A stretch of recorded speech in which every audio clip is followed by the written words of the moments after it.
Olá, e aí, tudo bem com você? Eu sou Fátima Uchoa e neste mês de julho vamos destacar os 3 encontros com tribunais de justiça e tribunais regionais federais sobre admissibilidade de recursos dirigidos aos tribunais superiores. Nesta primeira parte da microsérie especial, com 2 programas, a gente vai entender direito os principais pontos discutidos nos 3 encontros já promovidos ao longo de 2025 e 2026 aqui pelo Superior Tribunal de Justiça, que reúne ministros do STJ, magistrados dos TJs e dos TRFs e especialistas para debater, por exemplo, racionalização da jurisdição, recursos repetitivos e admissibilidade recursal. É isso que a gente vai entender direito hoje. Eu quero você aqui comigo e com os meus 2 convidados.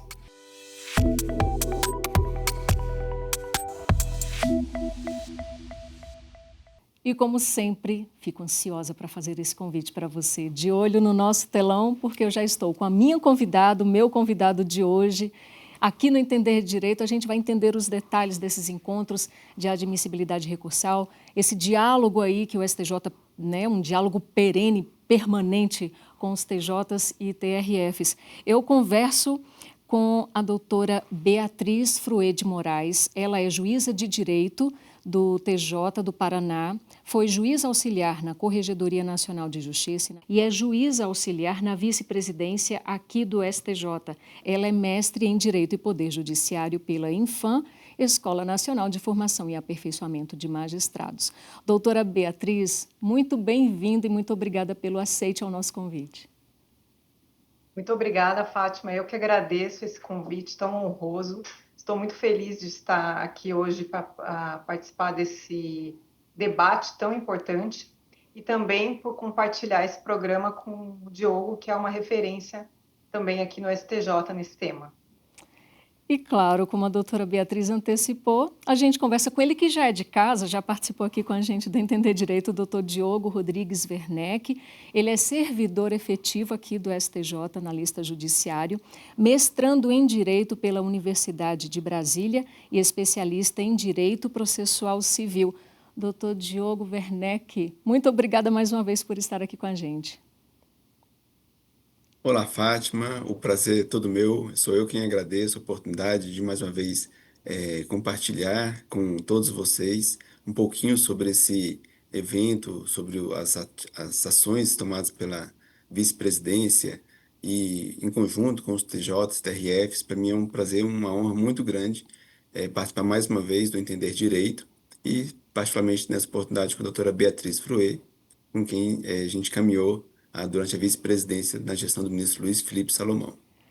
Bom, e só para deixar claro, o doutor Diogo, ele participou com a gente aqui do Entender Direito. Você pode posicionar a câmera do seu celular para algum canto aqui da tela e conferir o programa sobre admissibilidade do RE, do recurso extraordinário. Foi o programa que a gente contou com a participação do doutor Diogo aqui no Entender Direito, juntamente com o juiz auxiliar da vice-presidência, na época, o doutor juiz, o doutor Denis França. E agora a gente vai entender direito sobre o nosso assunto de hoje. Começo com a doutora Beatriz. Doutora Beatriz, a gente começa sempre por algo mais basilar, sobre esse papel institucional do STJ e das cortes de segunda instância. Eu me direciono para você, então, para a gente entender direito o que motivou a realização dos encontros de admissibilidade com os TJs e TRFs, esse diálogo do STJ. O que motivou esses encontros exatamente? Fátima, essa é uma pergunta muito importante, muito interessante, que nos traz a ideia do porquê, Por que realizar essa aproximação tão importante do STJ com os tribunais de segunda instância do Brasil? Nós sabemos que atualmente nós temos 33 tribunais de segunda instância no Brasil, sendo 27 tribunais de justiça e 6 tribunais regionais federais. Nós sabemos que, além disso, nós temos no sistema de justiça os tribunais superiores. Então, nós temos o Superior Tribunal de Justiça e o Supremo Tribunal Federal. Mas esses tribunais superiores, eles não exercem um papel de uma terceira ou de uma quarta instância. Esses tribunais superiores têm seus papéis definidos muito claramente pela Constituição Federal como corte de precedentes, ou seja, são tribunais que existem para pacificar entendimentos e orientar os julgamentos a respeito da legislação federal e da Constituição Federal em relação ao primeiro e segundo grau de jurisdição. Então, os tribunais superiores, tanto o STJ como o STF, são responsáveis pela definição de questões relacionadas ao julgamento de conflitos que envolvam o desrespeito à legislação federal ou à Constituição Federal, e a partir disso eles estabelecem paradigmas que são denominados de precedentes qualificados, que são de observância obrigatória, sobretudo pelos tribunais de segunda instância do Brasil. Mas, além dessa função relativa à segunda instância, os tribunais de segunda instância do Brasil, que são 33, como eu já disse, eles também exercem um papel específico relativo à primeira análise quanto à viabilidade de processamento do recurso especial, no caso dirigido ao STJ, ou do recurso extraordinário, que é dirigido ao Supremo Tribunal Federal. Então, existe um papel relevantíssimo exercido por 33 tribunais no Brasil de uma primeira análise a respeito da viabilidade desses recursos. Nós temos também órgãos que são especificamente encarregados nesses tribunais, pelos respectivos regimentos internos, para realizarem essa primeira viabilidade, ou seja, esse primeiro exame de viabilidade. E esses órgãos, eles podem ser a própria presidência do tribunal, em tribunais menores, pode ser delegado à vice-presidência, em alguns casos, nós temos tribunais de grande porte no Brasil, que tem mais de uma vice-presidência que exerce essa mesma função de viabilidade do recurso especial ou extraordinário. Soma-se a isso, Fátima, a peculiaridade de que nessas presidências ou vice-presidências há uma renovação de quem ocupa esses cargos de cúpula a cada 2 anos. Então, a cada 2 anos há a mudança tanto do vice-presidente ou do presidente, como também de grande parte da equipe, que pode ser em total ou parcial, né? Nós temos alguns casos em que a equipe ela permanece. Então, esse tipo de situação gera, às vezes, uma prestação jurisdicional relativa a essa admissibilidade dos recursos excepcionais que não é harmônica, que não é uniforme. E isso acaba gerando uma prestação jurisdicional um pouco desarmônica em todo o Brasil. Então, constatado esse panorama, pela primeira vez aqui no STJ, nós tivemos nessa gestão do ministro Luiz Felipe Salomão, na vice-presidência, a ideia de se criar o FONAVICE, que foi denominado FONAVICE, que nada mais é do que o Fórum Nacional dos Vice-Presidentes. E esse FONAVICE é uma política judiciária que foi instituída aqui no STJ, com várias frentes de ação e que objetiva tornar a prestação jurisdicional, sobretudo nessa admissibilidade inicial, feitas pelos tribunais de segundo grau, mais uniforme e mais com maior segurança jurídica para todo o país, ou seja, evitar discrepâncias que possam ser prejudiciais ao próprio funcionamento do sistema. Agora, doutor Diogo, por que exatamente, ou consequentemente, né, a admissibilidade dos recursos excepcionais se tornou um tema, digamos, estratégico para o judiciário? Fátima, como a doutora Beatriz bem colocou agora há pouco, esse juízo de admissibilidade do recurso especial ou do extraordinário é um juízo bifásico, ou seja, ele tem duas fases, duas partes. Uma primeira exercida pelo tribunal de origem, onde o recurso ele é interposto, então perante os TJs, os TRFs, e depois novamente esse mesmo juízo ele é feito novamente perante o Superior Tribunal de Justiça, no caso do recurso especial, ou perante o Supremo Tribunal Federal, no caso do recurso extraordinário. E a importância estratégica desse juízo, particularmente esse juízo de viabilidade ou de admissibilidade, que engloba tanto análise de aplicação de temas de recursos repetitivos ou de repercussão geral, quanto à aferição dos requisitos de admissibilidade recursal, ele tem uma importância fundamental, particularmente no sentido de que sejam remetidos aos tribunais superiores apenas aqueles recursos aptos, aquelas matérias novas, aquelas matérias relevantes que vão ser, então, apreciadas estudadas pelos ministros dos tribunais e pacificada aquela controvérsia, aquela discussão em torno da lei federal ou da Constituição, no caso do Supremo Tribunal Federal. Então, a aplicação de algum tema que já exista sobre aquela matéria é feito não só pelas câmaras ou turmas julgadoras dos tribunais, mas se o recurso especial versar sobre algum tema deste, esse recurso não pode subir diretamente aos tribunais superiores. Ele deve ser aplicado pela vice-presidência ou pela presidência, depende do cada tribunal, pode ser feito, esse juízo pode ser feito pela presidência ou vice-presidência, deve ser aplicado ali. E em caso de haver uma conformidade entre o acórdão recorrido com a tese ou o acórdão paradigma de repetitivo, esse recurso especial, então, ele tem seguimento negado. Ele não irá ascender ao STJ. E, se não houver nenhum tema, uma matéria nova, por exemplo, pode-se passar então ali a análise dos pressupostos de admissibilidade, onde vai ser verificado todos os pressupostos formais, legais, constitucionais e jurisprudenciais para admissão do recurso. Preenchido todos eles, o recurso só então terá seu caminho aberto e liberado à instância superior. Nessa mesma linha aí, a que o doutor Diogo se referiu, doutora Beatriz, a gente sabe que existe essa avalanche processual no judiciário brasileiro. Os últimos dados do CNJ indicam 80 milhões de demandas em andamento no judiciário brasileiro e mais 30 milhões todos os anos ingressando aí nesse escopo do judiciário. Então, de certa forma, essa admissibilidade recursal se torna uma preocupação, né, para os tribunais superiores, porque justamente isso se tornou o que a gente chama de calcanhar de Aquiles do judiciário, essa questão do excesso de recursos dirigidos aos tribunais superiores. Exatamente, Fátima. Esses números que você trouxe na pergunta, então, eles se referem ao Poder Judiciário como um todo, né? Nós temos a constatação de que o Brasil é um dos países que tem maior número de conflitos submetidos ao Judiciário e também é um dos juízes ou magistrados mais operantes, porque temos também um enfrentamento muito profícuo dessa litigiosidade. Isso também é constatado pelo CNJ através dos índices de produtividade dos magistrados no Brasil.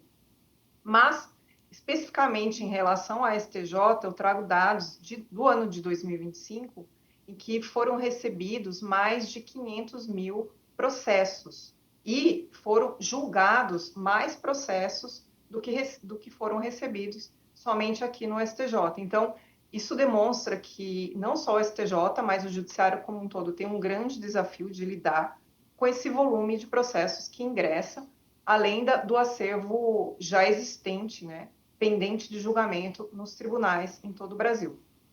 Mas, para que sobretudo os tribunais superiores, né, no caso o STJ, para que ele se aproxime mais do papel que a Constituição Federal otorgou como corte de precedentes, é importante que alguns filtros ocorram, porque o excesso de processos acaba distanciando, então acaba prejudicando o alcance da função que foi trazida ao STJ pela Constituição Federal, que é fixar precedentes que serão replicados depois por todos os tribunais do Brasil. Então, essa preocupação com os números é uma preocupação legítima, porque acaba sobrecarregando os tribunais e dificultando que eles alcancem a real missão que a Constituição Federal trouxe para esses tribunais. Doutor Diogo, você acredita que existe a necessidade de um aperfeiçoamento legislativo em relação a esse sistema recursal? Fátima, o sistema recursal brasileiro, ele vem passando por reformas, alterações, modificações há muito tempo.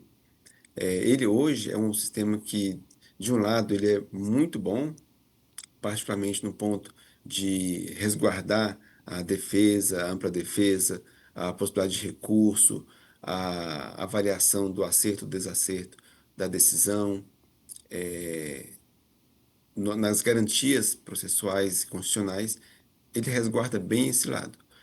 Por outro lado, também ele acaba, por vezes, sendo muito permissivo em termos recursais, e isso gera um efeito deletério que é o da morosidade do recurso ou o da indefinição da questão. Então, isso gera também uma sensação na sociedade de impunidade. Muitas vezes, crimes podem ser prescritos em razão do não conclusão do processo num prazo, adequado. Então, eu creio sim que é possível reformas serem implementadas no sistema recursal, e uma delas que está bastante aí em voga é exatamente a regulamentação do filtro para o STJ da relevância da questão federal. Então, muito em breve devemos ter já em funcionamento mais esse filtro do recurso especial. Sobre essa modernização, eu posso falar assim, do sistema recursal, o senhor se refere à emenda constitucional 125, correto, doutor? Perfeito. Então, como é que o Essa STJ... emenda Isso, por favor. Essa emenda constitucional 125, ela trouxe um filtro recursal para o STJ. Ela elencou, criou um novo requisito de admissibilidade ou de reconhecimento do recurso especial, de forma um pouco semelhante à que já existe para o recurso extraordinário, que lá tem a repercussão geral. O STJ hoje ele trabalha com a temática dos recursos repetitivos, mas tem uma expectativa muito boa com essa criação e regulamentação da relevância da questão federal, de que ele possa atuar verdadeiramente como uma corte de precedentes, não como uma mera instância revisora daquilo que já foi analisado pelo juiz em primeiro grau, foi analisado por um tribunal, um colegiado de desembargadores em segundo grau, e submetido muitas das vezes a STJ para uma terceira análise ou revisão. O STF, depois do filtro instituído pela Emenda Constitucional 45 de 2004, que criou a repercussão geral, ele conseguiu um avanço muito grande no sentido de reduzir o recebimento de processos lá. E, ao reduzir a quantidade de processos recebidos, ele pôde, então, dar mais atenção às suas competências constitucionais, de guardião da Constituição Federal, e esse é o papel que se espera para o STJ também.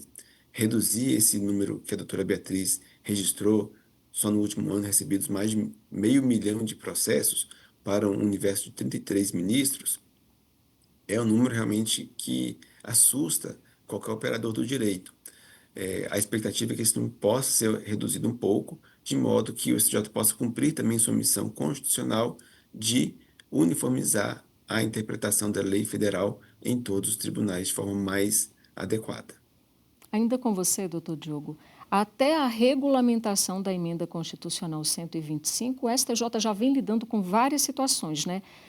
Então, como é que o tribunal vem lidando com essa questão da relevância, né? E já emendo com outra pergunta, né? Esse requisito da relevância pode mudar realmente, né, profundamente o funcionamento do recurso especial, claro, aqui no STJ? Sim, com relação à posição do STJ atual sobre o fio de relevância, assim que a emenda constitucional foi promulgada, o STJ rapidamente se manifestou, se pronunciou através do enunciado administrativo número 8, para afirmar que até que fosse regulamentado, até que viesse uma regulamentação do filtro, o STJ não ia exigir a preliminar ou a argumentação por parte do advogado de existência de uma relevância da questão que pode ser do ponto de vista econômico, jurídico, social ou político. Então, estaria dispensado essa argumentação por parte do advogado, bem como não existiriam temas, né, afetados sob a ótica desse filtro pelo STJ. Vamos então aguardar a regulamentação. Essa foi a mensagem aos operadores do direito, particularmente às partes, advogados, que apresentem seus recursos especiais perante o STJ. E, com relação à pergunta seguinte, Fátima, isso vai, sem dúvida nenhuma, provocar uma mudança no funcionamento do STJ. Hoje o STJ funciona muito para análise de agravos em recursos especiais, a classe mais abundante no STJ, que é aquele recurso interposto contra a inadmissão do recurso especial lá na origem.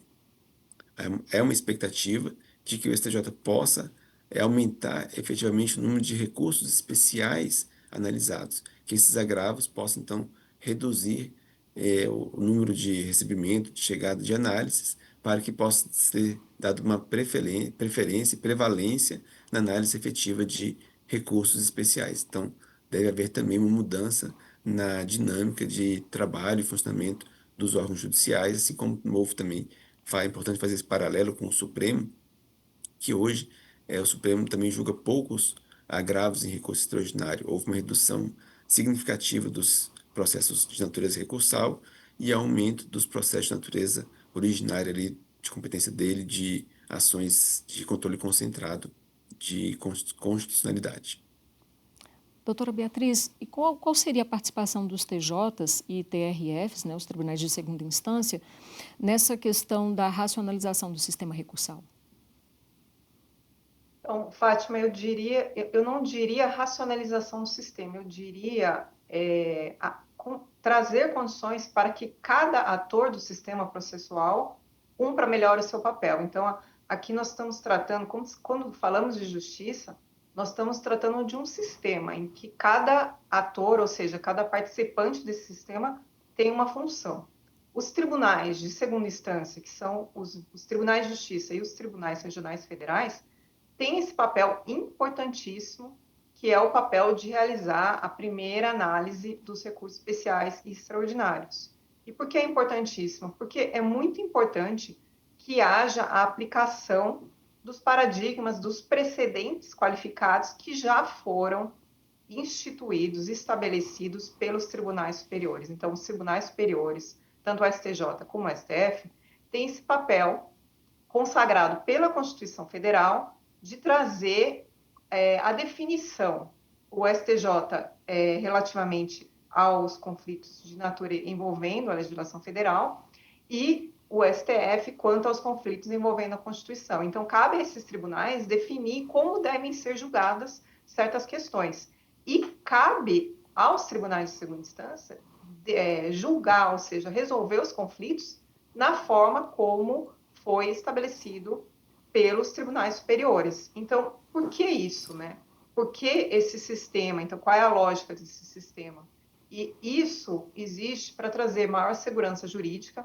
Então, um jurisdicionado, por exemplo, que vive no Acre, tem uma situação jurídica semelhante a outro que vive em Santa Catarina, por exemplo, eles têm que ter a certeza de que a justiça vai dar a mesma resposta para eles, né? Então, o papel dos tribunais de segunda instância, ele é muito além da racionalização do sistema. Ele vai ao cumprimento da função que a Constituição previu para eles e para trazer essa segurança jurídica para o jurisdicionado.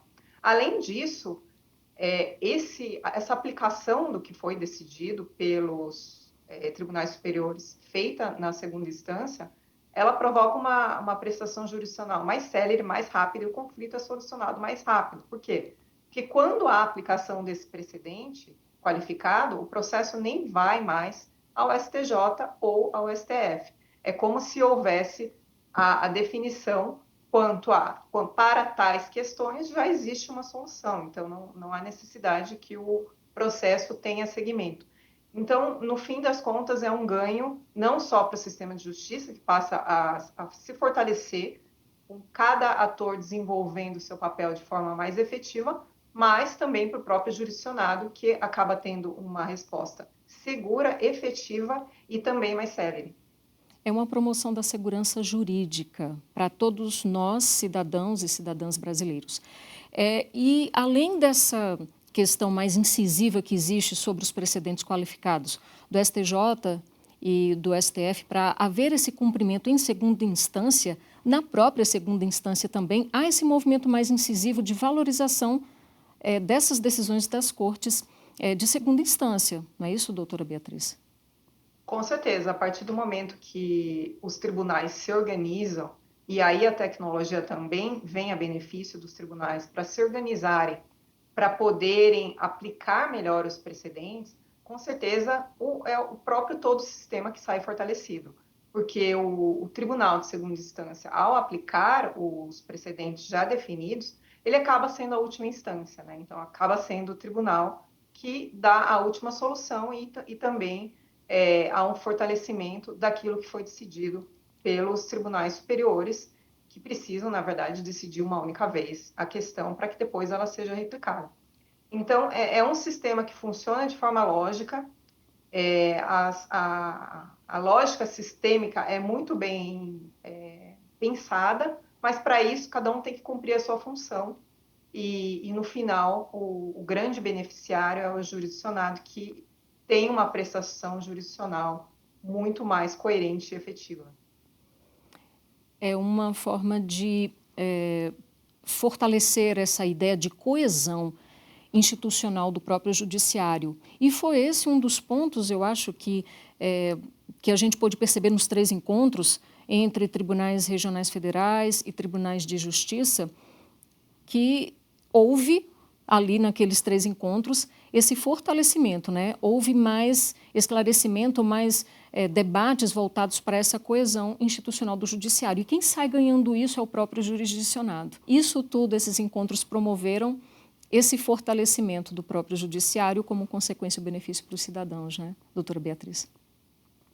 Exatamente, Fátima. Na verdade, esses 3 encontros, eles fazem parte de uma política judiciária mais ampla, que foi denominado FONAVICE, Fórum Nacional dos Vice-Presidentes. Então, qual é a principal ideia subjacente a essa política? Que haja uma maior uniformidade, que haja uma interlocução maior em torno de todos os tribunais de segunda instância e o STJ em temas relativos à viabilidade dos recursos excepcionais, sobretudo aqui no STJ, o recurso especial. Então, essa foi uma política judiciária instituída, né, nessa gestão do ministro Luiz Felipe Salomão, com o objetivo de concatenar os tribunais para que pudessem trocar ideias, fortalecer a atividade de admissibilidade em si. Então, como parte dessa política, várias ações foram adotadas. Uma delas foram esses 3 encontros, né, que você fez referência na questão, foram encontros semestrais de todos os vice-presidentes dos 33 tribunais de segunda instância do país. Num primeiro encontro, foram discutidas questões mais relativas às estatísticas de admissibilidade, como vem decidindo os tribunais quanto à admissibilidade. Então, foi feita uma troca de ideias entre todos esses tribunais a respeito de como estava sendo feita a admissibilidade em cada um desses tribunais. No segundo momento, foi abordada a questão do impacto do uso das novas tecnologias na admissibilidade dos recursos dirigidos aos tribunais superiores. Então, foi possível o compartilhamento de ideias a respeito do uso da inteligência artificial, ou mesmo da automação. Então, como os tribunais têm usado a tecnologia para melhoria da admissibilidade. E no último encontro, que foi o terceiro encontro, foram propostos, discutidos e aprovados enunciados que diretamente relacionados a temas de admissibilidade e que foram discutidos por todos os vice-presidentes e seus auxiliares que estavam presentes nesse encontro. Então, além desses 3 encontros tratarem de questões, abordarem, né, questões diversas, o STJ propiciou que os vice-presidentes tivessem um encontro, né, efetivamente se encontrassem presencialmente, e isso só traz um fortalecimento institucional. Eu queria acrescentar também, Fátima, que o FONAVICE, como eu disse, ele envolve várias ações. Então, além desses encontros, é importantíssimo destacar que também foram promovidos, aqui pelo STJ, foram promovidos cursos de aperfeiçoamento para todos os servidores integrantes das vice-presidências dos tribunais de segunda instância do Brasil, relativamente à admissibilidade. Então, nesses cursos foi utilizado um manual também preparado aqui pela vice-presidência do STJ, e foram momentos importantíssimos de aprofundamento do trabalho de admissibilidade em si, ou seja, do trabalho que é realizado nas vice-presidências dos tribunais de segunda instância do Brasil.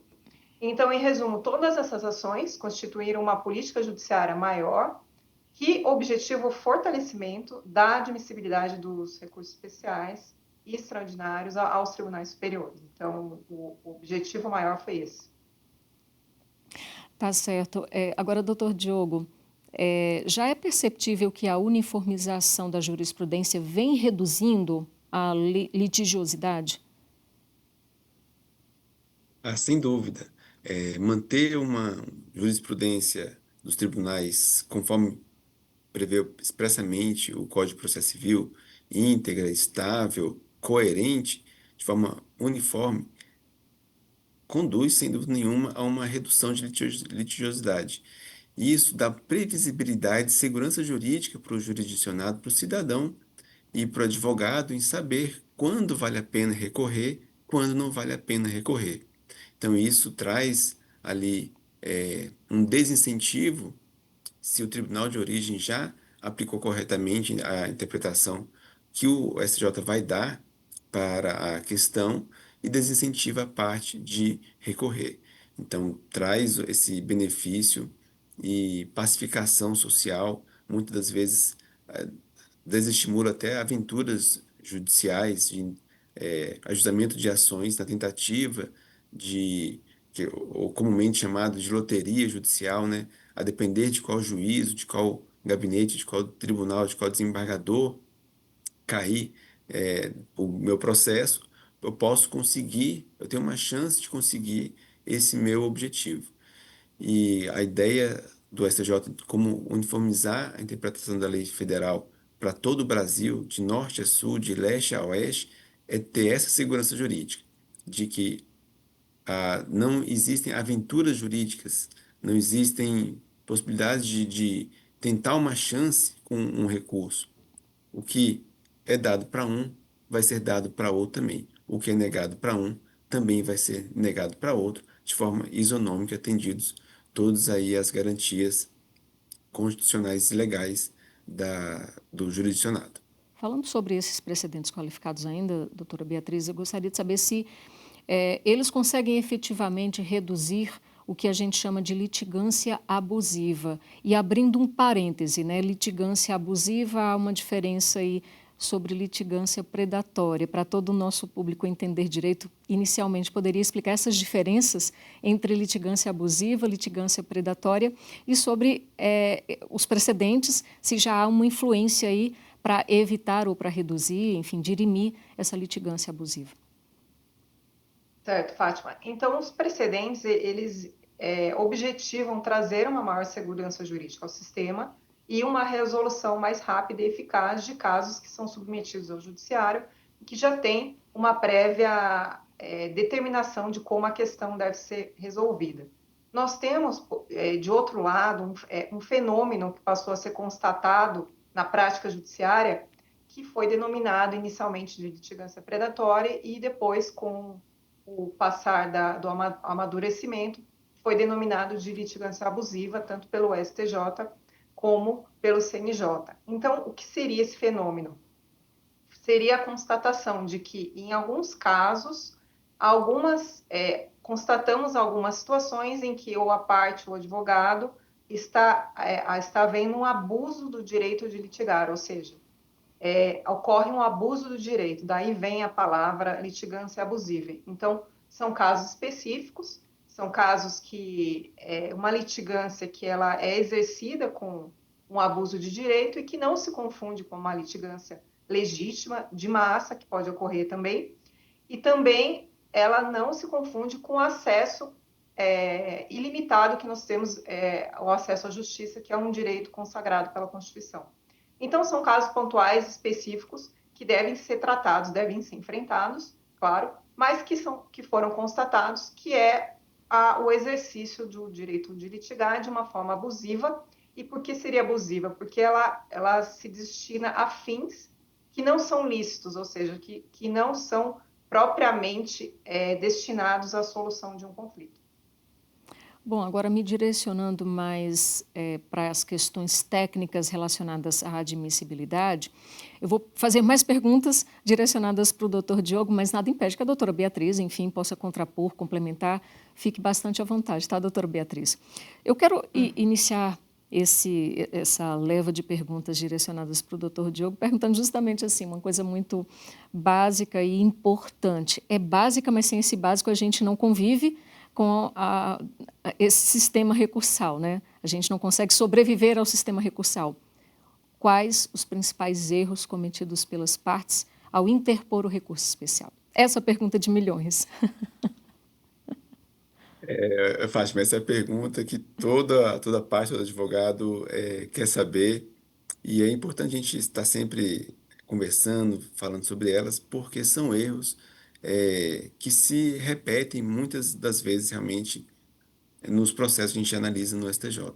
Não à toa, a maioria dos processos recursais de agravos e recursos especiais não são sequer conhecidos exatamente pela falta de observância dos pressupostos de admissibilidade recursal. O primeiro que eu posso citar na interposição do próprio recurso especial decorre da insurgência da parte de querer se insurgir realmente contra aquela decisão que lhe foi desfavorável, mas sem aquela técnica que é exigida, particularmente do petição do recurso especial, que é interpor como se fosse uma nova apelação, buscando uma terceira revisão da sua causa.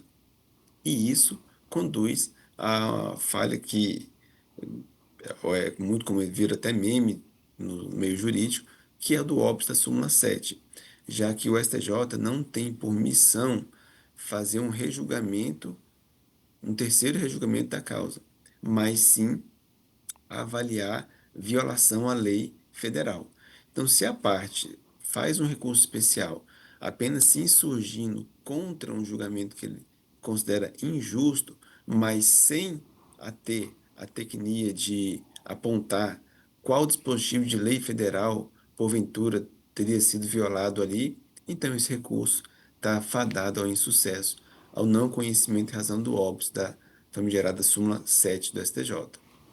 Nesse mesmo sentido, muitas das vezes a parte interpõe recurso especial nem mesmo indica um dispositivo. Outro óbice que é comumente aplicado nessas situações é a da súmula 284 do Supremo Tribunal Federal, que fala sobre deficiência de fundamentação. Então, falta de indicação do dispositivo de lei tido por violado, a mera ausência da indicação já pode conduzir ao não conhecimento do recurso.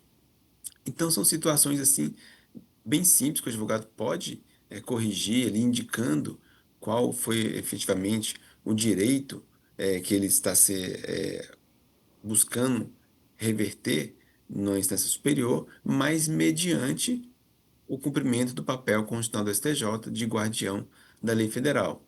Outros óbices a gente pode apresentar falta de pré-questionamento, que é exatamente esse debate pela instância ordinária da matéria. O STJ não pode inaugurar uma, uma discussão que não tenha sido previamente suscitada e debatida pelos desembargadores do Tribunal de Origem. Então, é outro erro bastante comum também. E podemos aí enumerando alguns outros, mas eu acho que os principais estariam aí nesse meio que eu mencionei. E aproveitando, o que significa exatamente o que a gente sempre escuta falar aqui em decisões do STJ, a afetação de recursos representativos da controvérsia para quem ainda não sabe e quer entender direito, doutor Diogo? Perfeito. A afetação de recurso representativo de controvérsia, o recurso representativo de controvérsia, ele já é um candidato a um futuro recurso repetitivo. É aquele recurso que o Tribunal de Origem identificou dentre o seu acervo e a vice-presidência elencou ele como eh, um um recurso que vai na frente dos demais. Ele vai para representar todas aquelas outras causas repetidas a ele. Então, ele é enviado, admitido ao STJ esse recurso representativo da controvérsia, para que o STJ possa se pronunciar e, uma vez dizer o direito adequado sobre a interpretação daquela lei federal, aquele caso possa ser replicado aos demais casos semelhantes. O procedimento de afetação é exatamente quando o STJ recebe esse recurso do Tribunal de Origem, ou se não enviado do Tribunal de Origem, ele pode também selecionar um recurso especial dentro do seu acervo para submeter-lhe às temáticas dos recursos repetitivos. Essa afetação, então, ele vai transformar um recurso especial comum em um recurso especial especialíssimo, um candidato aí a um precedente qualificado. Ele vai ser o paradigma de um futuro tema de recurso repetitivo. E com essa qualificação do recurso especial, muda algumas questões no processamento. O órgão julgador desse recurso especial, deixa de ser a turma e, com a afetação, passa a ser a seção, se a controvérsia que estiver sendo discutida ali for de direito público, a primeira sessão, de direito privado, a segunda sessão, ou de direito penal, a terceira sessão. Ou se porventura for uma questão processual que envolva mais de uma sessão, o órgão julgador passa a ser a corte especial. Então, daí a gente já tem ali uma percepção de qualificação até do órgão julgador que vai fazer esse pronunciamento judicial, resolver essa questão. Além disso, com a afetação, esse paradigma, que tem um número de recurso especial, número de classe, ele vai ganhar, na verdade, um número de tema. Ele vai ser o tema número tal, uma sequência numerada de todos os temas que o STJ vem afetando desde a instituição dos recursos repetitivos. Então, ele ganha um número de tema.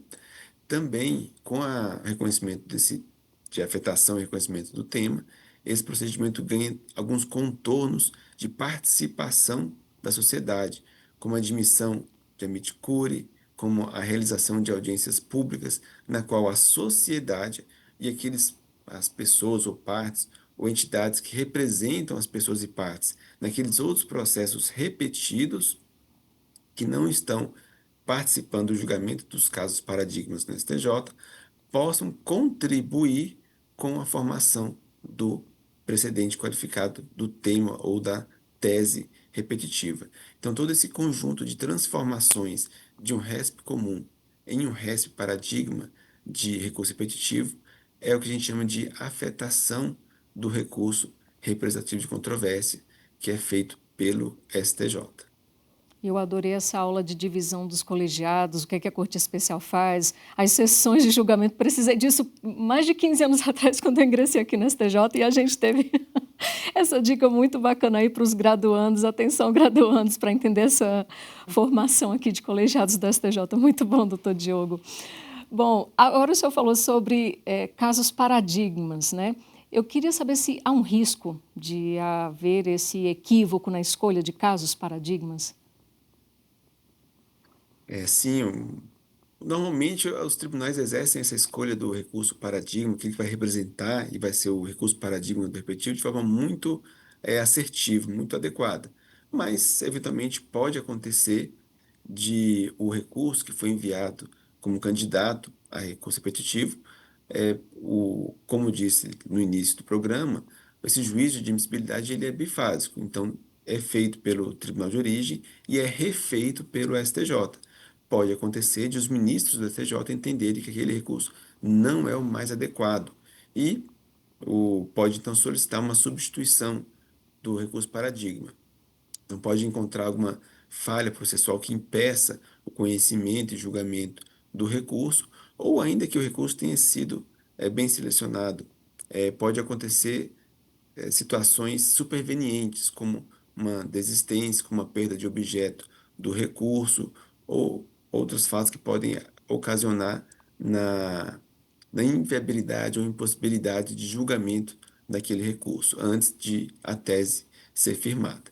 Mas, como regra geral, os processos são bem escolhidos, são escolhidos processos admissíveis, que preenchem todos os pressupostos de admissibilidade, que contenham na petição de recurso especial a maior quantidade de razões, de argumentos possíveis, assim como na petição de contrarrazões também vem ali bem fundamentada. O acórdão recorrido, esse processo é realizado de um acórdão que tenha enfrentado adequadamente a questão sob todos os pontos de vista, exatamente para conferir essa legitimidade daquele recurso representar todos os demais, pois uma vez firmada a tese de recurso repetitivo, aquela tese aplica a todos os casos, ainda que eles não tenham sido apreciados pelo STJ. Os tribunais de origem, em competência própria, vão replicar aquele entendimento.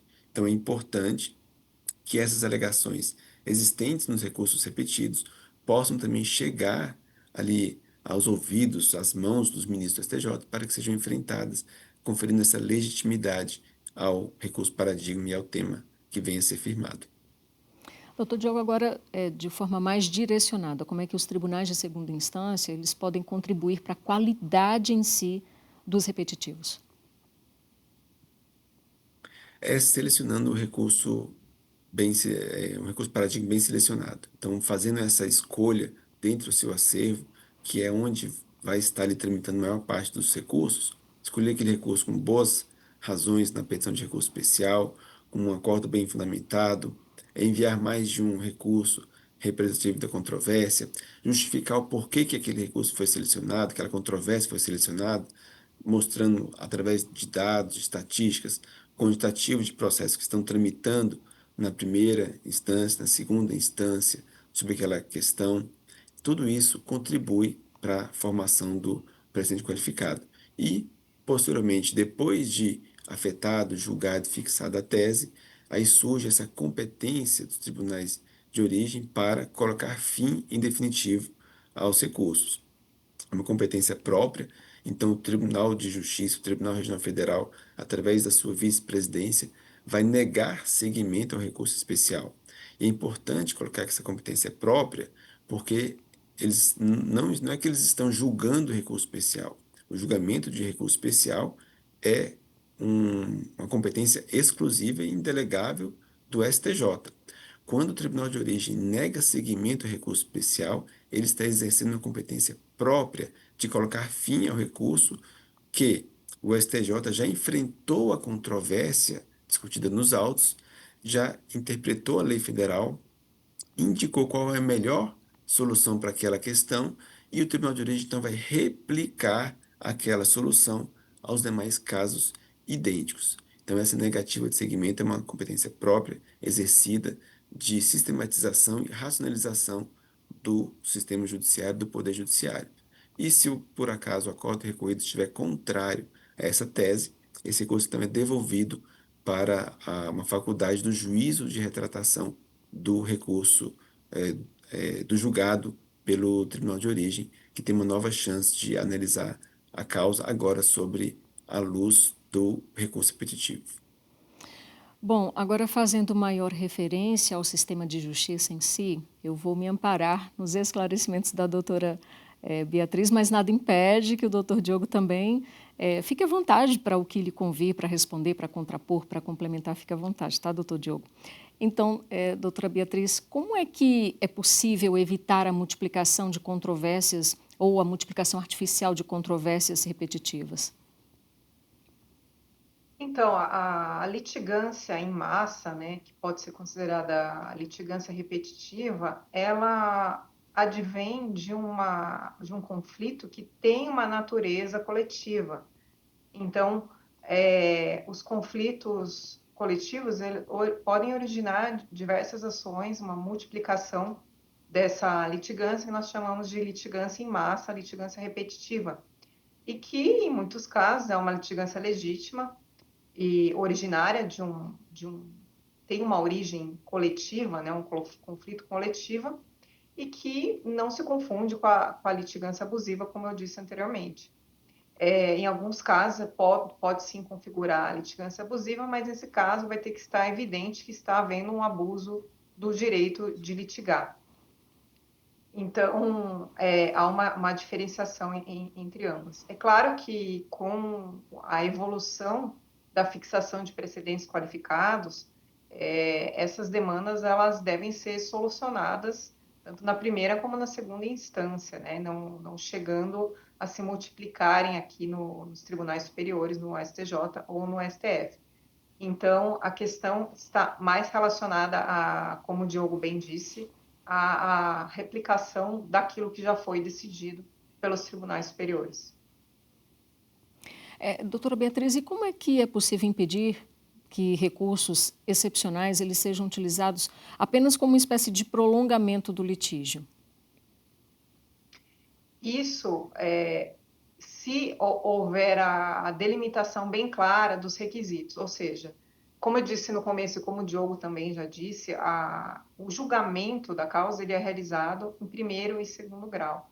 Para alcançar os tribunais superiores, há requisitos muito delimitados e precisos, né?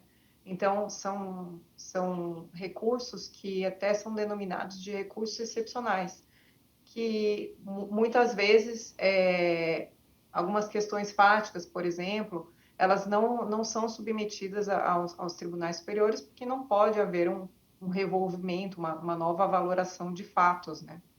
Agora, cabe aos tribunais superiores, né, definir bem essas questões para que a primeira instância e os tribunais de segunda instância possam depois decidir de uma forma mais tranquila essas questões.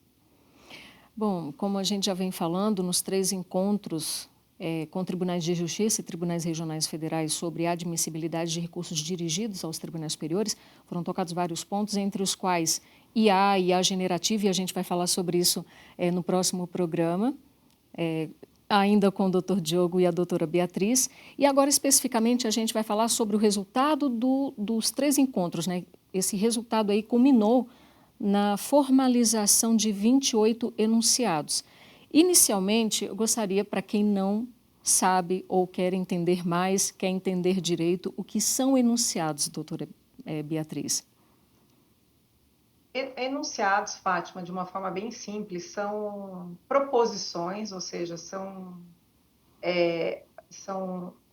elas são enunciados porque eles têm um caráter orientativo de como deve ser realizada a prática judiciária. Então, no dia a dia da atividade judicial, nós, ao aplicarmos a jurisprudência, a legislação, ao resolvermos os conflitos, nós nos deparamos, às vezes, com algumas questões que podem ser tratadas de formas diferentes nos diversos tribunais ou juízos do Brasil. Então, são feitas proposições, ou seja, são feitas propostas para a resolução desses problemas da atividade prática judiciária. Então, essas propostas, elas passam por um estudo, um detalhamento, um aprofundamento para que, ao final, sejam aprovados por consenso ou pela maioria. Então, esses enunciados, eles têm um caráter orientativo da atividade judiciária e o objetivo maior é que haja uma estabilização de umas dificuldades que estão diretamente relacionadas à atividade judicial.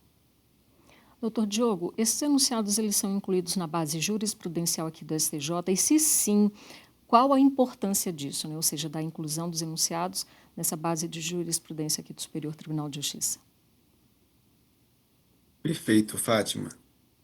Quando os tribunais, esses enunciados são sim incluídos na base de pesquisa de jurisprudência, e a grande importância, a relevância dessa inclusão é exatamente a publicização, a divulgação dos enunciados, do resultado desse compilado de orientações, como bem colocou a doutora Beatriz, para o público externo, para o operador do direito, para o jurisdicionado.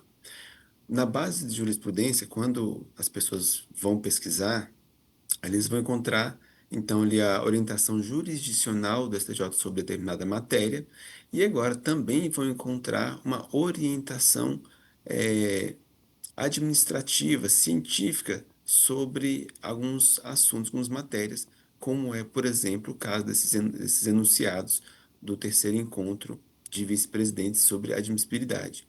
Então, ao mesmo tempo, paralelamente que vão encontrar uma orientação jurisdicional, podem não encontrar essa orientação jurisdicional, mas vão encontrar uma orientação ali administrativa. Então, isso contribui de forma muito importante para essa uniformização de aplicação da admissibilidade ao recurso especial. Doutora Beatriz, só para ficar claro, os enunciados não têm força vinculante, mas apenas orientação para os tribunais, é isso? Exato, Fátima. Os enunciados, eles têm esse caráter orientativo, né? E, como eu disse, o objetivo maior é trazer uma maior estabilidade na atividade judiciária. Então, quando nós estamos falando de enunciados, nós não estamos falando de jurisprudência, de julgados ou de propriamente da legislação. Nós estamos tratando de propostas que foram aprovadas, aprofundadas, estudadas com consenso para melhor orientar a atividade judiciária, que é uma atividade bastante complexa, e que muitas vezes nós nos deparamos com situações bem complexas e difíceis de serem resolvidas, isso dentro da própria atividade judiciária, dentro da prestação jurisdicional. E essa adoção desses enunciados, no fim das contas, está amparado em dois princípios que são muito importantes ao sistema jurídico, que é a segurança jurídica, ou seja, a garantia de que haverá decisão semelhante para casos semelhantes que são submetidos ao Poder Judiciário, e também a razoável duração do processo, ou seja, de que nós daremos uma resposta jurisdicional o mais rápido que for possível. E entre esses 28 enunciados, doutor Diogo, temos os relacionados à admissibilidade recursal, que a gente já vem mencionando aí, enfim, vocês dois já vêm mencionando aqui nessas respostas da nossa entrevista à aula. Mais especificamente, até que ponto o filtro de admissibilidade ele pode contribuir para a duração razoável do processo? A duração razoável do processo é exatamente esse tempo, é um conceito aberto previsto na Constituição, uma garantia constitucional de que o processo terá um fim num tempo adequado. Isso varia de acordo com a complexidade, claro, causas mais simples, existe a condição de ser julgado mais rápido, teoricamente, e as mais complexas demandam um tempo maior de estudo, de dedicação para a sua solução.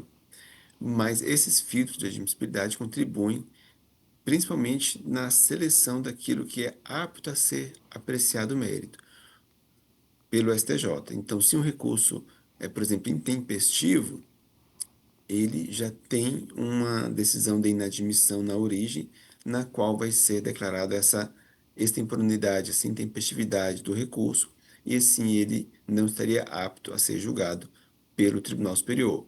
Não adianta enviar um recurso ao Tribunal Superior se a conclusão, se a solução dele não vai ser uma análise daquilo que está sendo discutido, do bem da vida, do bem tutelado, ou do direito que se discute ali de fundo.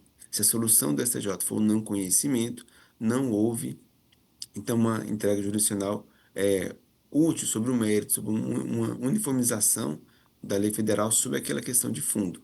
Então, é importante para garantir essa razoável duração do processo que esses filtros obstem, então, a subida de recursos não aptos à apreciação de mérito pelo STJ. Doutora Beatriz, a senhora como magistrada, eu quero saber dessa sua vivência e a prática do que seria exatamente o que se chama de duração razoável do processo. Seria, na minha visão, a entrega da prestação jurisdicional ser realizada no período de tempo mais curto possível, mas sem comprometimento das garantias fundamentais, essenciais ao bom desenvolvimento do processo, como, por exemplo, contraditório, ampla defesa, dentre outros. Então, o judiciário ele tem um desafio muito grande, já foi falado isso no início do programa, porque nós temos um acervo pendente de julgamento que é muito grande, nós temos uma distribuição de novas ações, além desse acervo, que também é muito grande. Isso faz com que exista a constatação de que os juízes brasileiros são um dos mais produtivos do mundo, porque têm que enfrentar não só um acervo já existente, como também novas ações que são distribuídas. Então, a garantia desse princípio da razoável duração do processo é que o processo, obviamente, termine o mais rápido possível. Como o Diogo disse, nós temos ações que são altamente complexas, que às vezes envolvem processos estruturais, que repercutem, por exemplo, em todo um estado, e nós temos ações mais simples, mais simplificadas, por exemplo, as que tramitam nos juizados especiais, que muitas das vezes têm uma solução jurídica mais rápida. Mas o juiz, ele é o guardião desse princípio e ele tem que zelar para que o processo finalize no menor tempo possível, mas, como eu disse, sem comprometimento de garantias que são fundamentais à própria atividade jurisdicional. Doutor Diogo, você acredita que esse excesso, posso dizer assim, esse excesso de formalismo na admissibilidade poderia influenciar no acesso à justiça? O processo civil e aí englobado os requisitos de admissibilidade, eles não são um fim em si mesmo, ou seja, eles não existem por causa dele mesmo, ele existe para ordenar uma entrega jurisdicional daquilo que a parte vem pedindo em juízo. Então, uma indenização, é, um, no caso da pessoa, de um processo criminal, uma liberdade, um bem que a pessoa entende que tem direito. Então, o processo civil serve para isso. Na admissibilidade, tanto o excesso de formalismo quanto a sua falta conduzem a situações, de fato, indesejáveis. Mas o que a gente tem visto na atualidade é que a admissibilidade vem sendo exercida de forma bastante equilibrada e até orientada, particularmente com o novo Código de Processo Civil, por princípios de priorização de análise de mérito, de superação de óbices formais, de correção de óbices, alguns outros óbices formais. Então, há um equilíbrio adequado na análise de admissibilidade dos processos. A gente vai continuar esmiuçando sobre os 28 enunciados aprovados no terceiro encontro entre TJs, TRFs, acerca dos recursos dirigidos aos tribunais superiores. E ainda com o doutor Diogo, entre esses enunciados foram aprovados alguns que versam sobre agravo interno. E o que essas proposições, então, buscam, doutor Diogo? O agravo interno na admissibilidade, nesses enunciados, eles trazem situações específicas sobre seu cabimento, quando ele não seria cabível, quando seria cabível.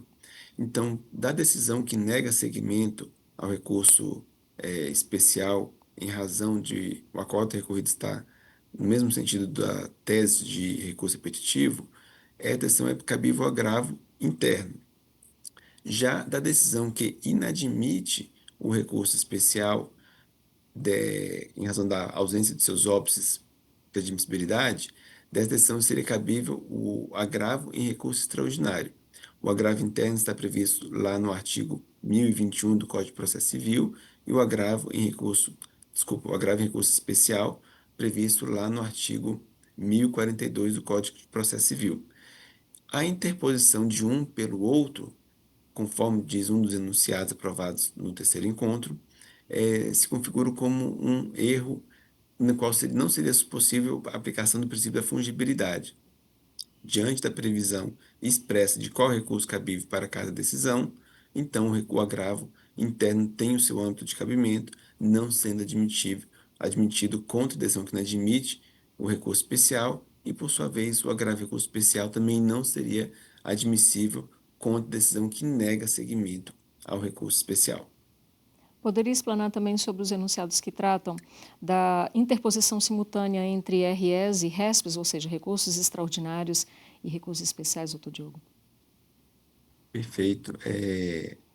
O terceiro encontro também abordou essa questão da interposição simultânea, debateu algumas questões sobre a interposição simultânea, e eu até tenho aqui o enunciado, posso estar o enunciado número 13 do terceiro encontro. Ele afirma que na interposição do recurso especial e extraordinário contra o acórdão, por princípio, o sistema recursal brasileiro ele não admite interposição de dois recursos pela mesma parte contra a mesma decisão.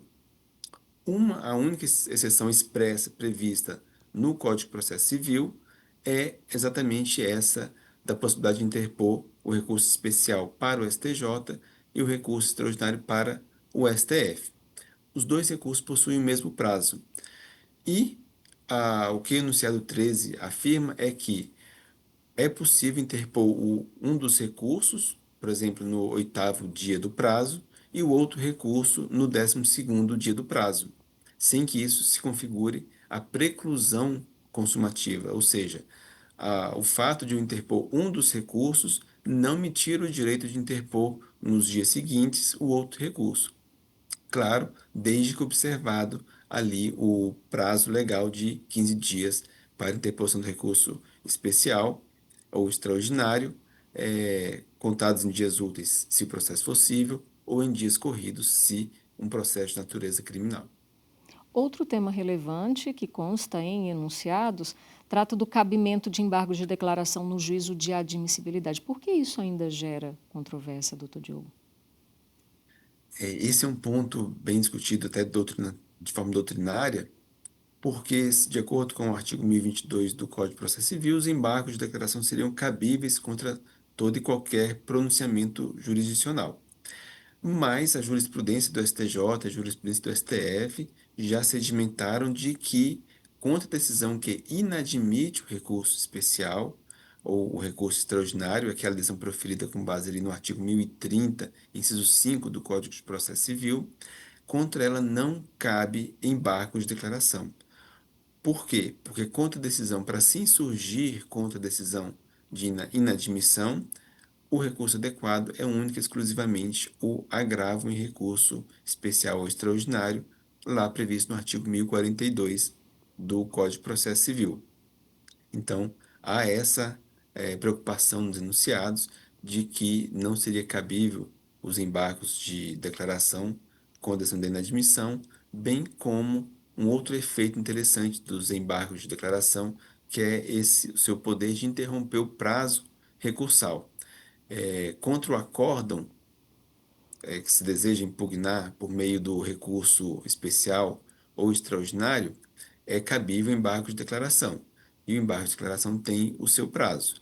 A interposição dos embargos de declaração fora do prazo, isso está também dentro desses enunciados, a interposição dos embargos de declaração fora do prazo não tem o condão de conferir a eles esse efeito interruptivo do prazo.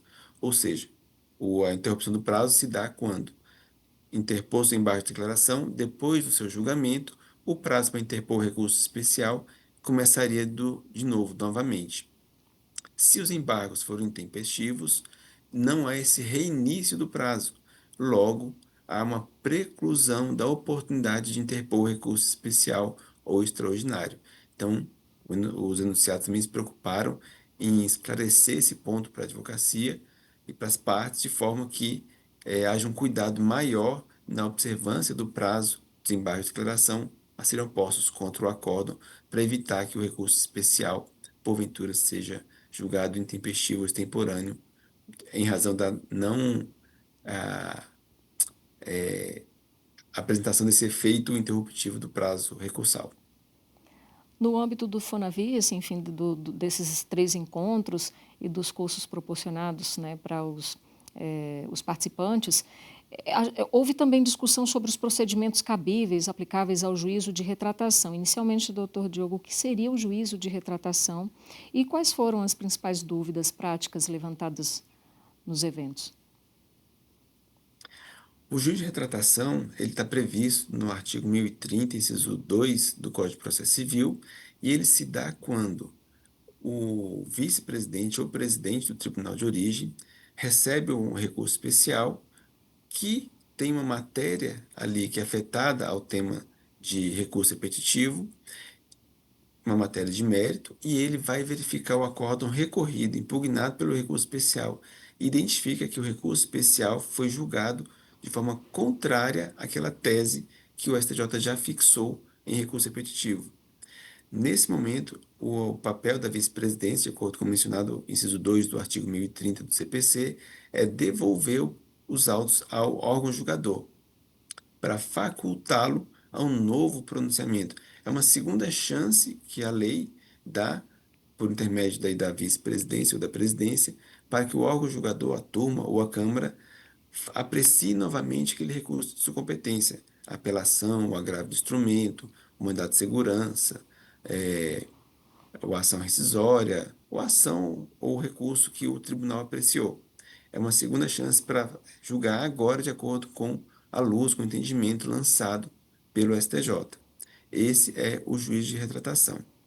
Durante o terceiro encontro, as principais discussões sobre o juiz de tratação, se deram basicamente acerca da inviabilidade ou da não possibilidade de interposição de recurso contra o despacho que determina a devolução para o órgão julgador, esse despacho da vice-presidência, então não é cabível recurso, até porque ele não causa prejuízo para nenhuma das partes, é um despacho apenas impulsionador do processo, que desloca o processo da vice para a turma ou para a Câmara, que não seria cabível, e também teve um outro enunciado que tratou da possibilidade de complementação das razões quando, no juiz de tratação, nesse rejulgamento da causa, o órgão julgador acrescenta fundamentos novos que não estavam previstos naquele primeiro acórdão impugnado pelo recurso especial.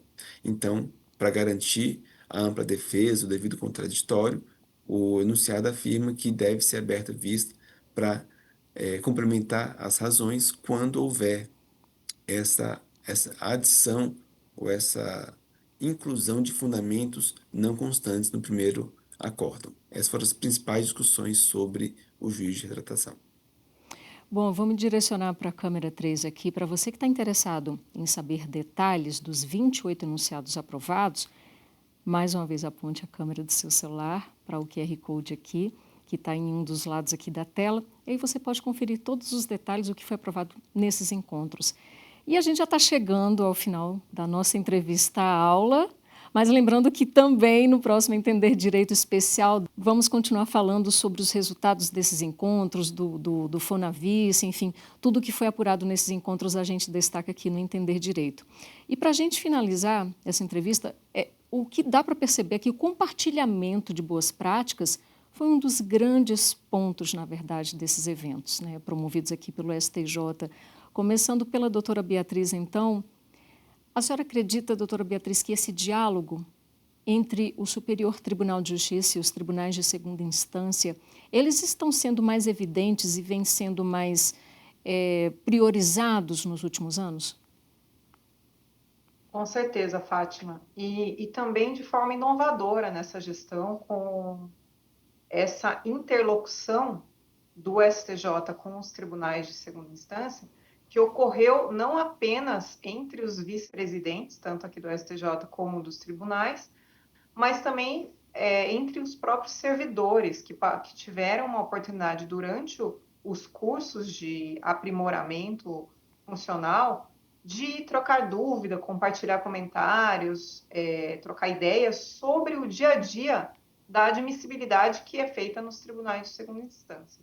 Então, aqui no STJ, nós tivemos essa oportunidade de compartilhamento pessoal de boas práticas, de experiências, de procedimentos e até de novas tecnologias entre os vice-presidentes. Isso ocorreu por 3 vezes e, com certeza, nós podemos dizer que o ganho institucional como um todo foi muito grande e decorrente de todos esses eventos. Com certeza, quem ganha no final é o jurisdicionado com uma prestação jurisdicional mais segura e efetiva.